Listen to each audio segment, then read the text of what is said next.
Salam dostlar, salam əziz qardaş və bacılar. Necəsiz? Ümid edirəm ki, yaxşısınız və yaxud yaxşı olmağa neyinirsiniz, çalışırsınız.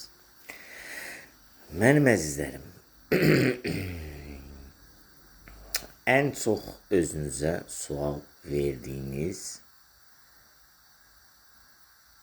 özünüzə verilən sualdan danışmaq istəyirəm. Sual edirsiniz özünüzə ki, niyə məhz mən? Niyə mən? Mən niyə nevroz olmalıyam, qonşum yox? Sizdə o paxıllıq hissi də gəlir. Başlayırsınız qonşunuza, deyib gülənlərə, yaxşı işləyənlərə, qabağa gedənlərə paxıllıq hissi yaradır sizdə. Mən indi sizə izah eləmək istəyirəm bunun kökü hardan gəlir. Təbii ki, kökü gedir, söykənir. Egzogendirsə, uşaqlıq dövrünə. Yəni, uşaqlar ya, məsələn, təbii ki, valideynlər tərəfindən ya müqayisədə olurlar, yəni pastayan uşağı başqaları ilə müqayisə edirlər. Bu samatsenkanı aşağı salır. Uşaq axı o vaxt hisslərlə, yəni hisslərlə yaşayır. Şuurlu düşünə bilmir və heç nəyi analiz edə bilmir. Və düşünür ki, bəli, mən dəyərsizəm, mən bacarıqsızam və s. Bir də qorxu. Uşağı elə qorxudurlar. Olmaz, bu olmaz, bu getmə, ona getmə.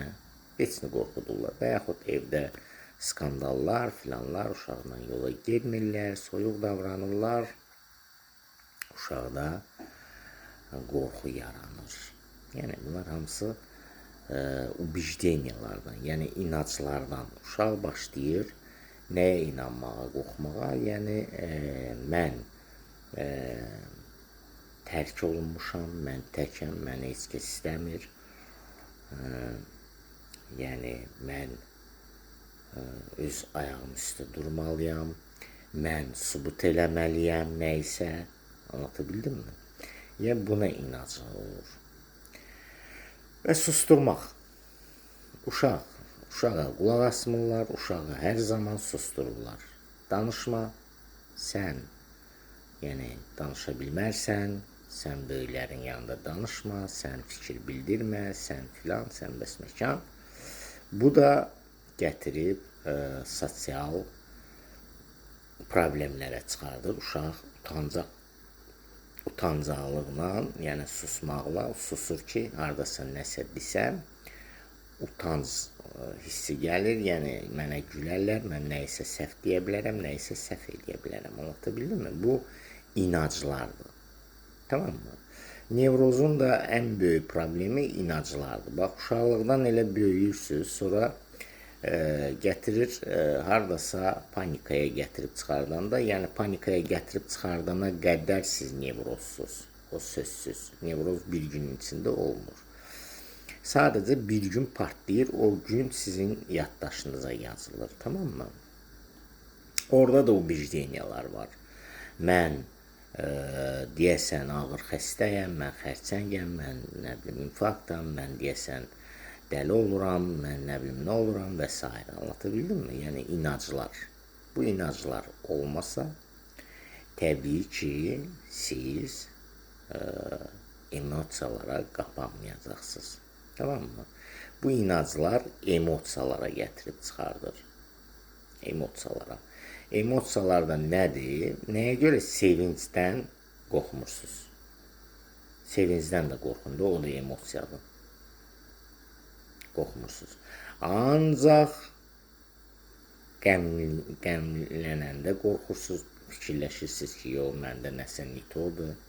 Mən niyə qəmlənirəm dayanan yerdə və yaxud qorxmağınızdan, qorxunu qeyri-adi kimi sanırsınız, qorxmağınızdan başlayırsınız qorxmağa və s. Bu inacın kökü inacdan gəlir. Emosiya, buna ona görə deyirlər emosiya xəstəliyi. Və emosiyalara çıxardır, emosiyalar da gətirir, naprijeni yaradır. Sonra deyirsiniz ki, niyə panik atak vaxtı mənim rəngim niyə ağarır? Çünki onun da izahı var. Nəyə görə başım gicəllənir? Onun da izahı var. Nəyə görə ağzım quruyur? Onun da izahı var. Gözlərim niyə belə pis görür? Onun da izahı var. Anlatabildim? Nəyə görə mən üşüyürəm, üşütmə gəlir, soğuq gəlir mənə, soğuq tər gəlir? Onun da izahı var. Çünki mənim əzizlərim, burada nevrozlarda birinci kravosnabjeni deyirlər. Yəni sizin dildə bu qan dövranı. Qan dövranı zəifləyir. Nəyə görə zəifləyir? Panik atak vaxtı sizdə qoruma mexanizmi aktivləşir. Təbii ki, orada vegetativ sistem reaksiyasını verir və orada bir addel simpatikdir, bir də parasimpatik addeldir. Simpatik addel başlayır orqanlara cavab verən bir sistemdir. Başlayır bütün orqanlara səfərbərlik eləyir ki, bu insan təhlükədədir, mütləq bunu qorumaq lazımdır. Tamam mı? O siqnal ki gedəndə təbii ki parasimpatik də burada xoda düşür, ara bir məddə ilə bağırsağı atkulçat eləyir, yəni söndürür. Çünki sənin təhlükəvi qorumaq üçün, yəni sən zavıjvani, yəni yaşamağın üçün vajlı orqanlar, yəni lazımlı orqanlar işləməlidir və ora qan lazımı qədər çatmalıdır. Onlardan biri ürəkdə ən əsası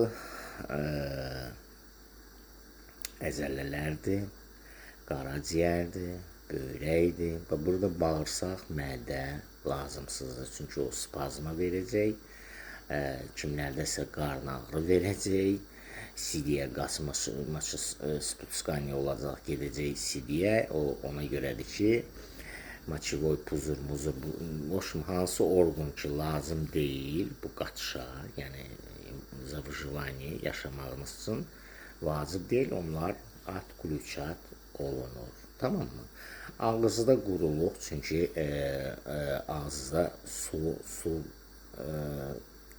bu sulanmağın mexanizmi necə olur? Ora qan dövranı ilə o sulanır da, düzdürmü? Onu oradan götürür, lazımsız bilir onu hələlik, ağız quruyur. Baş gicəllənir, çünki hələlik bəzi sistemə qan lazım deyil. Çünki ən əsas ürəkdir, əzələlərdir və s. qaraciyərdir.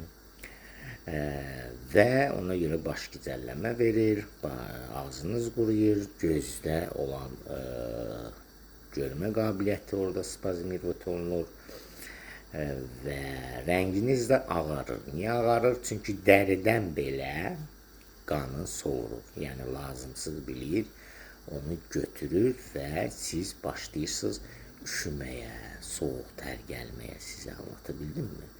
O adi, yəni soyuqdan üşünmə kimi deyil, bu droj deyirlər buna, titriyirsiniz, amma içdən gələn titrəmədir. Yəni soğuqdan deyil bu, siz üst-üstə də geyinsəz, 2 dənə də yorğan üstsəz, görəcəksiniz ki, nəsə içiniz soyuqdur.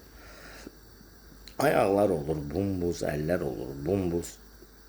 Yəni, belə də mexanizma lazımdır. Yəni, mexanizm üçün, yəni bu sizin yaşamağınız üçün bu mexanizm vacibdir, tamam mı? Sonra gəlir, var nevroz.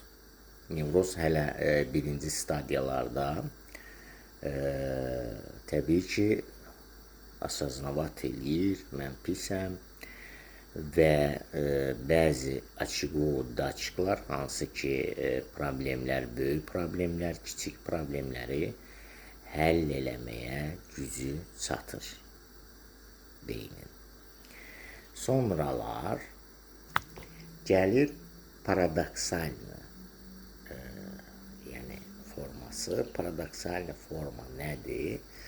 Artıq beyin ağır məsələləri həllinə gücü çatmır. Paradoksalni nevroz deyirlər ona. Paradoksalni necə deyim? Səviyyədə.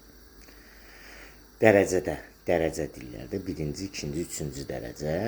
Üçüncü dərəcəli artıq ultra paradoksalnidir.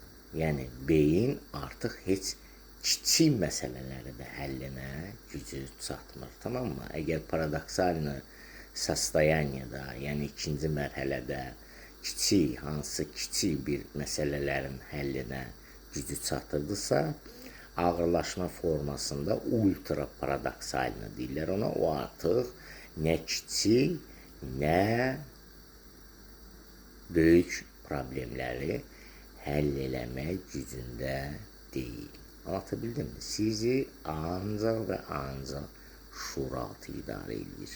Nəyə ki inanmırsınız, nədən ki qorxursunuz, nə avtomatik düşüncələriniz var, ona inanırsınız və konkret olaraq onu o cürlə qəbul edirsiniz və bədən pastayan naprejeniyada olur, yəni tonus vəziyyətində. Ona görə ki, siz siqnal ötürürsünüz, təhlükə var. Eyni mexanizmi təkrar beyin sizin üçün nervnoz sistem, əsəb sistemi, yəni bal kimi fırladır. Tamam mı? Yəni hər bir şeyin başında sizin inanclarınızdan asılı olan bir şeydir. Yəni bir şeyə dəhşətli dərəcədə inanırsınız. Məsələn, ay mən boşansam, tək qalsam mənim vayımdır, mən pis günə qalaram və s. Buna inanırsınız. Pis emosi qorxuluya gətirib çıxardır, tənhalıq, hissi filan bəs məkan və yaxud nə bilim, mənim borclarım çoxdur, mənim borcum çoxdursa, nə bilim, mən birdən bunu verə bilməsəm və s. və orada da qorxu hissləri və məsuliyyət hissləri podключаться olunur. Yəni sizin inanclarınızdan, səhv inanclarınızdan asılıdır. Anlatabildim mi? Və yaxud mən elə hərəkətlər eləməliyəm ki, mən ya gözəl ana olmalıyam, nümunəli ana olmalıyam, eləməsəm mən pis adamam, nə bilim, düzgün seçimlər eləməliyəm, düzgün qərarlar verməliyəm. Silişkim özünüzə yükləyirsiniz, anlatabildim mi? Ona inanırsınız. Güyəm ki, siz nəyisə düz eləməsəz, siz pis ana olacaqsınız və yaxud siz ideal ata olmayacaqsınız. Bunlar sizin ubijniyalarınızdır, yəni səhv inanclarınızdır. Tamam mı? Ona görə də mənim əzizlərim, bəs qədər yaşınız var, övladlarınızı da böyüdəndə səhv böyüdməyin, tamam mı? Nə çox əzizləyin, nə çox soyuq davranın, nə çox, yəni vнимание olmalıdır qədərin, hər şey qədərində. Nə də çox yazıqlığınız gəlsin, yəni qoy mən bunun yerini yığım. Görürsünüz ruslarda necədir? Qoy mən bunun yerini yığım, bu uşaqdır, bu eləməməlidir də bunu güyəm ki. Və yaxud bunun corabını geyindirin, bunu hamama salın, bunu belə şeyləri yığışdırın mənim əzizlərim. Anlatabildim mi? Uşaq samostoyatinlə böyüməlidir. Çərçivə daxilində, yəni sevginin də vermək qaydası var. Yəni sərt davranışlar da təbii ki olmamalıdır, amma olanda da insanlar öz emosiyalarını saxlaya bilmir, qaydasında olmalıdır. Ən yaxşı uşaqlarla oturub söhbət eləmək və yaxud uşaq nə isə sizdən soruşacaq. Sus, deyən 5 dəqiqə bizdə o şeydir də, moddadır. Deyən 5 dəqiqə. Mənim bacım ancaq uşaqların nə qədər də mənasız sual versələr, 50 dəfə də versin, mənim bacım onlara cavab verəcək. Tamam mı? Bu doğru yol budur. Anlatabildim mi? Yəni susturmayın uşaqları. Uşaqlar çünki qavraya bilmirlər, onlar analiz eləyə bilmirlər, onlar hisslə yaşayırlar. Anlatabildim mi? Ona görə də siz o nə hissləri ki onlara bağışladınız, onlar da şuur altına onu yazırlar. Gələcəkdə ondan istifadə eləmək üçün. Onlar çünki analiz eləyə bilmirlər. O dərəcədə yoxdur bunların təcrübəsi və yaxud saznanyaları, düşüncələri. Tamam mı? Buna görə biraz ehtiyatlı olun. Var endogen nevrozlar, bunlar artıq anadan gəlmə artıq belədirlər. Yəni uşaqlıqdan bunlar qorxur filan, bəsməkan, utancaqlıq və s. Vegetativ sistem pozuq və gətirib gələcəkdə ağır nevroza çıxarda bilir. Və bunu bilmək üçün mütləqdir ki, mütəxəssisə müraciət eləyəsiniz. Çünki endogenlə eksogenin fərqləri böyükdür. Eksogen sağalır, yəni qaydasına qoyulur. Ümumiyyətlə nevroz sağalmır, ancaq yenə də qaydasına qoymaq olur.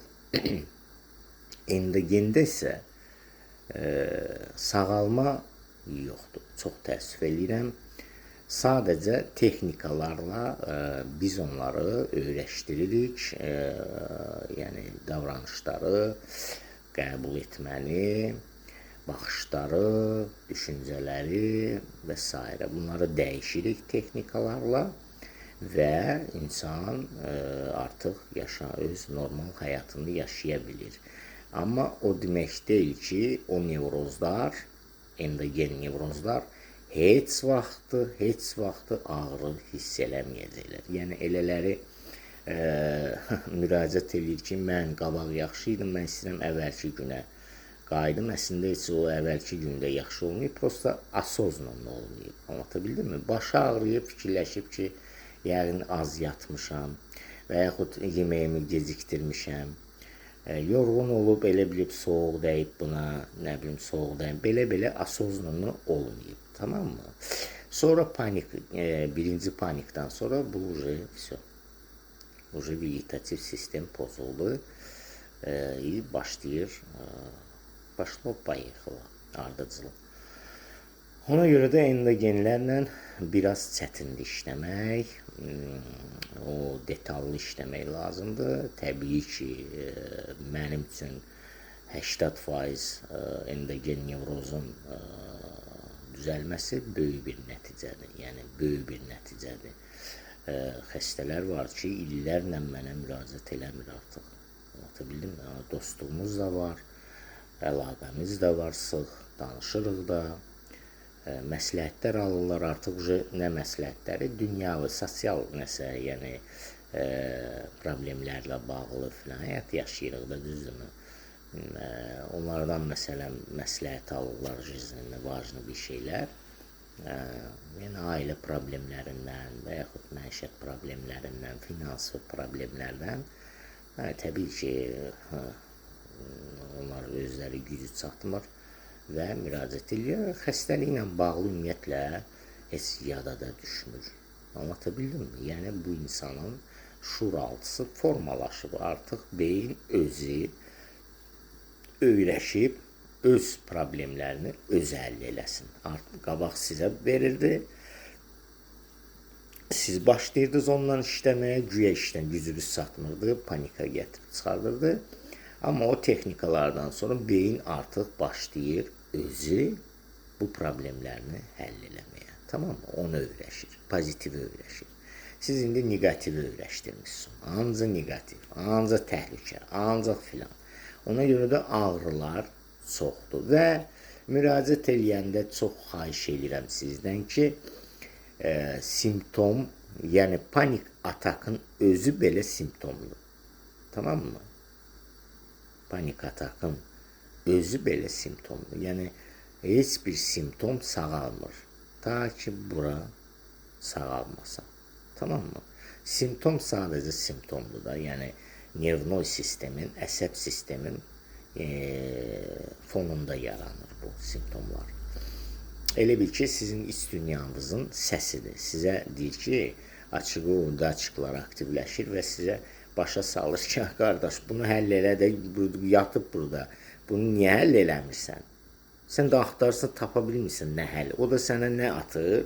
Çünki sən ona təhlükə siqnalını paslayan ki, elə yaşamısan, öyrəşmisən, hər şeydə belə narahatsan, siqnalı ötürürsən, o da götürür, harada giz-giz, üzr istəyirəm ifadəmə görə, giz-giz şeylər var, atacaq sizə. O başa düşmür siz niyə təhlükə rejimindəsiz. O sizə atır ki, bəlkə bundandır, bəlkə bundandır, bəlkə bu. Ona görə də pis düşüncələr ancaq gəlir. Nirişonlu şeylər. Anlatabildim mi? Yəni budur. Formatı bundan ibarətdir. Burada çətin bir məsələ yoxdur. Yəni oturasan bu nevrozun kökünü qurdalayasan, nə bilim həkimləri axtarasan ki, bunda nədirsə seyirli dərman olacaq və bunun kökünü birdən kəsəcəm və yaxud o mənə elə bir seyirli söz deyəcək, elə bir dənə texnika deyəcək ki, mən bundan tamamilə canını qurtaracam. Belə bir şey yoxdur. Yəni onun axtarışına çıxmayın. Bu detallı olur, bu etap olunan şeylərdir. Anlatabildim mi? Yəni vaxt lazımdır. Təbii ki, həkimlərdə təcrübə lazımdır, savad lazımdır və sizdə də səbir lazımdır. Siz istəyirsiniz ki, bir gündə hər bir şey həll eləyəsiniz və yaxud bir həftəyə hər bir şey həll eləyəsiniz. Bu mümkünsüzdür. Nə qədər uzun prosedurlar getsə, texnikalar olsa, o qədər sizin xeyrinizədir. Mən atdığım texnikalar xəstələrim təsdiqləyər. Çox mükəmməl texnikalardır, çox şuuraltı üçün texnikalardır və onlar sizdən daimi qalır. Tamam mı? Ömrünüzün axırına kimi onlardan istifadə eləyə bilərsiniz. Anlatabildim mi? Tak что bu qədər. Ümid edirəm ki, sizə hardasa yetərincə məlumat verə bildim. Nəyi də başa düşməsəniz sual edə bilərsiniz. Ən əsas başınıza dönüm, like eləyin. Lazım gəlsə paylaşın. Tamam mı? Qoy çox insanlar faydalansın. Baxıram, görürəm ki, 100-dən çox, məsələn, 200-dən çox baxış var. Amma like 4-5 dənədir. Sizdən nə gedir ki, bir dənə bu knopkanı belə basmaq? Nədir ki, qoy paylaşsın, qoy bunu görsünlər xəstələr. Elə xəstələr var ki, временный nevrozlar var, yəni müvəqqəti nevrozlar var ki, vegetativ sistem, yəni sinir sistemi müvəqqəti olaraq birdən zboy verir və özünü bərpa eləmək, yəni gücündədir. O zaman bunlar baxıb ona elə bir motivasiya bəs eləyir, tamam mı? Bir-iki kəlməm ona xeylim köməkdir və tez bir zamanda sağala bilir, tamam mı? Ona görə də like eləyin. Nə qədər, bu videoya baxacam. Bu videoya baxacam ki, görüm hələ nə qədər like yığdı. Görüm hələ məni sayırsınız, yoxsa saymırsınız. Görüm hələ dalşı mən bu nevrozun sirlərini açım, yoxsa açmayayım. Axır məni tutacaqlar, deyəsən. Özünüzə yaxşı baxın mənim əzizlərim. Özünüzdən müğayət olun. Boş-boş şeylərə çox vaxtınızı itirməyin. Yaradıcılıqla məşğul olun, tamam mı? Elə bir yaradıcılıqla məşğul olun ki, ondan zövq alın. Anlatabildim mi? O sizə həyat versin, stimul versin. Yaşamağa, nə bilim, məqsədli yaşayasınız, tamam mı? Belə bir şeylərdən özünüzü yalancadan yaxşı görsətməyin, rola girməyin. Olduğunuz kimi yaşayın, tamam mı? Mən belə olmalıyam ki, hamı desin mən yaxşıyam. Mən belə olmalıyam ki, hamı desin bu yaxşı anadır, bu yaxşı atadır, bu yaxşı insandır. Belə şeyləri, yəni yaxşı, pis, belə bir şey yoxdur. Hərəkətdir, hər hansı hərəkət. Yaxşı, pis həyatda olmur. Hərəkətdir və onun nəticəsidir. Tamam mı? Onu etdiyiniz hərəkətin nəticəsidir. Bəzən görürsünüz ki, elə bir sizin aləminizdə yaxşı hərəkət eləmişsiniz ki, nəticəsi problem olur. Görürsünüz, problem yaşayırsınız, sonra deyirsiniz ki, əlimin duzu yox deyə biraz da məyus olursunuz, tamam mı? Ona görə belə şeylərə baş qoşmayın. Öz həyatınızı yaşayın. necə varsınız, elə də yaşayın. Vallah necə varsınızsa, o cürlə də sizi sevəcəklər, istəyəcəklər. Dost sizin kimlər elə gəlib sizlə də dostluq eləyəcək. Jelatinini tək mənim kimi yaşayın. Yiyin, için, kef eləyin tək. Tək ən gözəlidir. Düz tək deyəndə öz ailəniz, özünüz. Tamam mı? Qırağa lazım. Uski qrup düzəldirsiniz ki, özünüz üçün orada da yaşayırsınız. Tamam mı? Belə. Sağ olun, sağlıqla qalın. Gələn görüşlərə dək.